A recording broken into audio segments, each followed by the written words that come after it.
YTN 이동영의 뉴스 정면 승부. 자, 저 오늘 대타 진행하고 있는 박지훈 변호사입니다. 자, 어제 이준석 대표 또 조수진 최고위원 갈등이 폭발한 가운데 조금 전에 이준석 대표가 선대위 모든 직을 내려놓겠다라고 작심 기자회견을 했어요. 선대위 상황 궁금합니다. 알아보겠습니다. 국민의힘 선대위 청년본부의 여명 공동청년본부장 연결돼 있습니다. 본부장님. 네, 안녕하세요. 네, 자 지금 바로 물어봐야 될 것 같은데 네. 우선 이준석 대표하고 조수진 최고위원하고 갈등이 크게 드러났는데 네. 결국 이준석 대표가 선대위 모든 직책을 내려놨습니다. 자, 먼저 좀 네. 상황 좀 설명해 주십시오. 우선 네. 당대표 지시가 아닌 후보 명만 따르겠다라는 조수진 최고의 발언은 저는 매우 부적절했다고 봅니다. 네.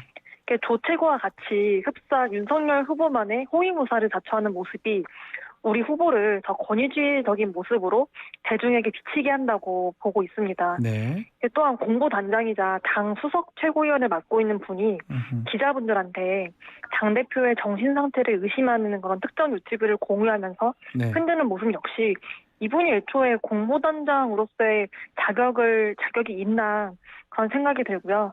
다만 이렇게 의원들과 갈등이 있을 때마다 직을 걸거나 잠수를 타는 그런 이준석 대표의 모습 역시 저는 과했다고 생각을 합니다. 아하. 내부에서 정치로 풀어가는 모습을 보여줬으면 하는데 어쨌든 오늘 입장문을 얼마 전에 바로 몇 시간 전에 발표를 하셨는데 예, 저는 이게 비록 그렇게 입장문을 발표했지만 지금 국민의힘이 당대표 없이 그리고 이준석이라는 인물이 상징하는 뭐 젊음, 혁신 이런 여러 가치들 없이 선거를 치를 수 있을지 회의적이고요. 네.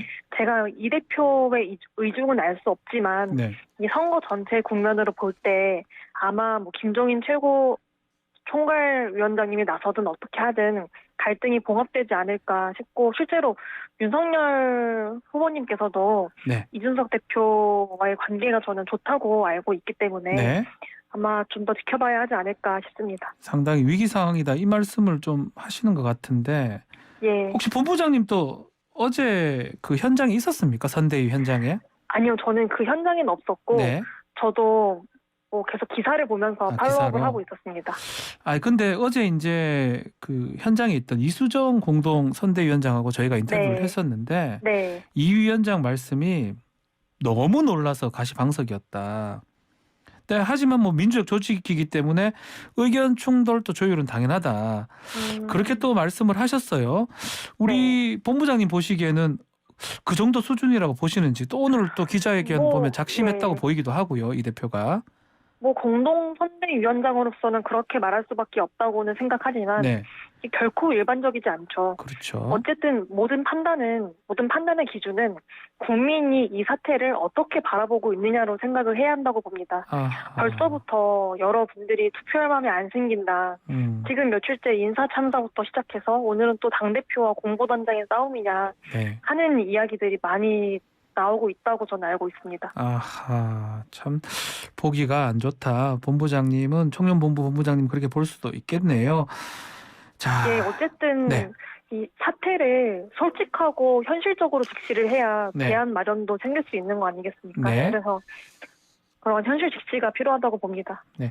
근데 울산에서 이제 갈등 봉합이 된 것 같은데 네.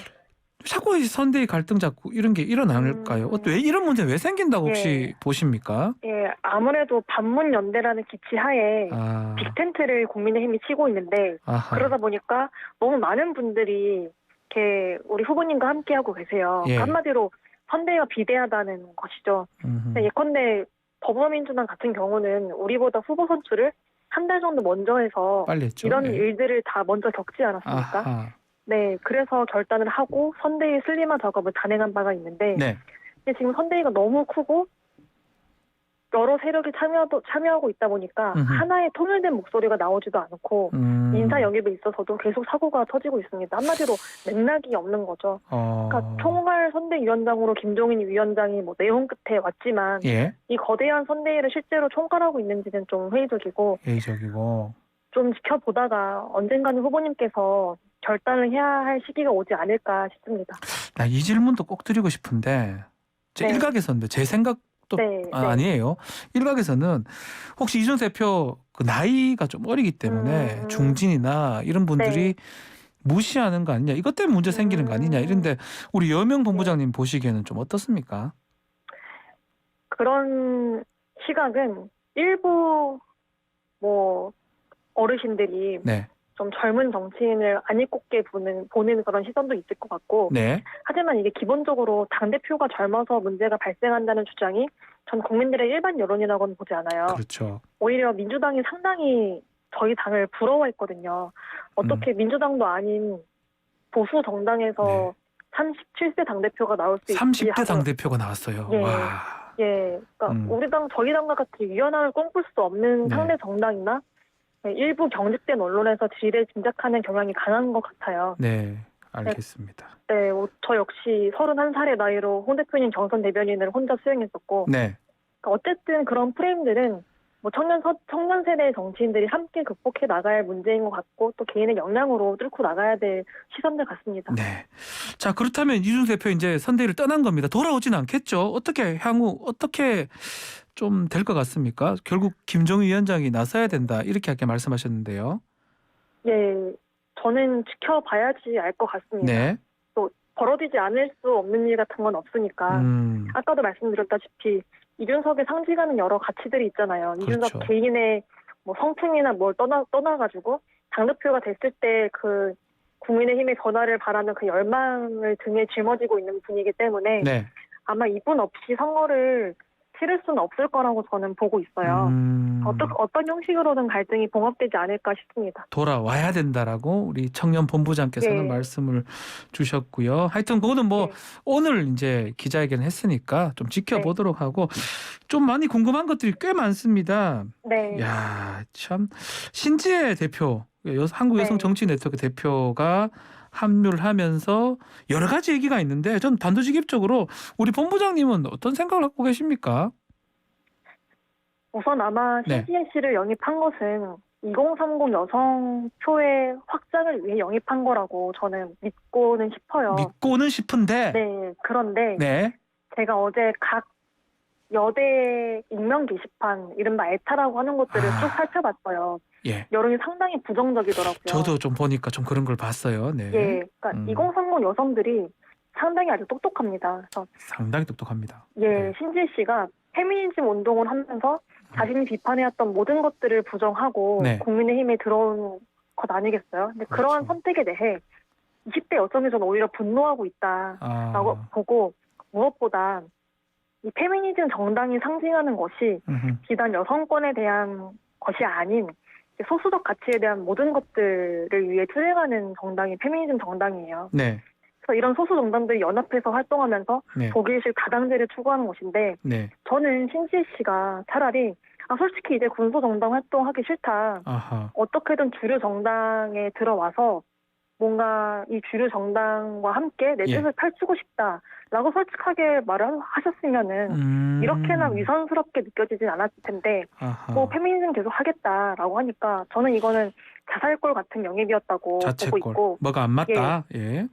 그리고 정치인은 명분으로 말하는 건데, 저는 신지혜 씨 그분 개인에게도 뭐 좋지 않을 것이라고 보고 있습니다. 네, 알겠습니다. 뭐 시원시원하게 말씀하셔서 다 물어볼게요. 후보 리스크, 가족 리스크는 어떻게 봅니까? 이재명 후보도 마찬가지고, 특히 윤석열 후보는 부인, 배우자 문제가 있잖아요. 우리 본부장님은 어떻게 보고 계십니까?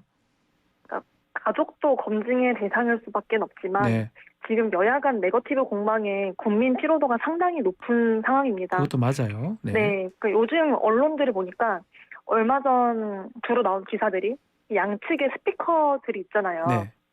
이 불거진 논란들에 대해 무조건 감싸고 도는 행태로 하여금 그 청년들에게 되게 더 불쾌함과 그런 것들 자극한다는 거예요. 그것도 맞아요. 그래서 저는 뭐 양측 다 가족 문제가 불거져 나오면 이 사실 여부에 대해 뭐 공방으로 끌고 가고 뭐 해명전을 펼치기보다는 즉각 사과와 대안을 제시한 후에 넘어갔으면 좋겠습니다.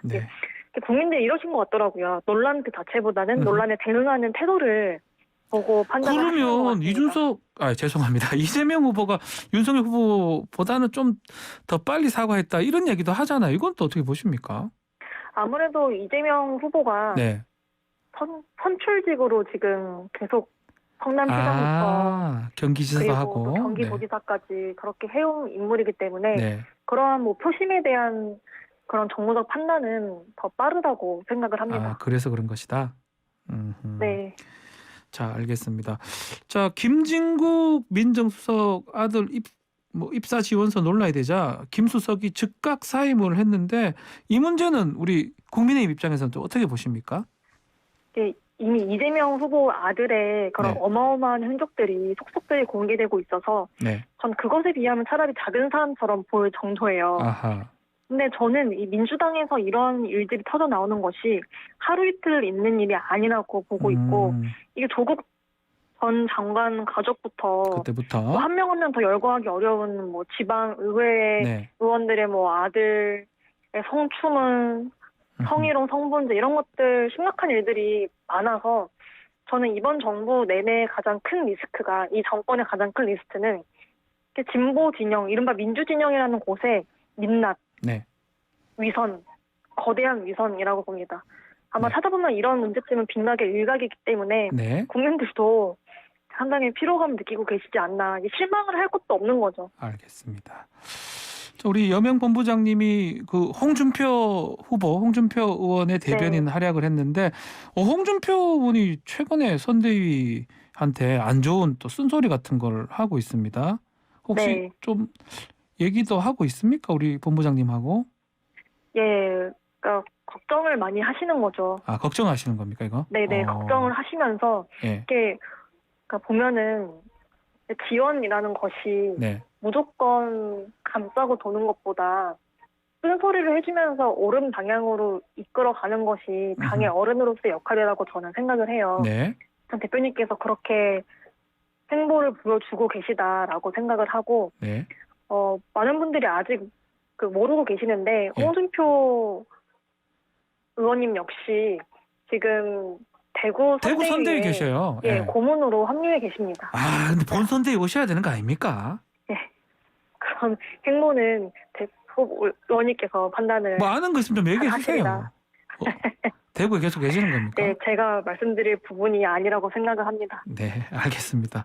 시간이 다 됐습니다. 오늘 말씀 여기까지 듣겠습니다. 감사합니다. 네, 감사합니다. 지금까지 국민의힘 여명 공동청년 본부장이었습니다.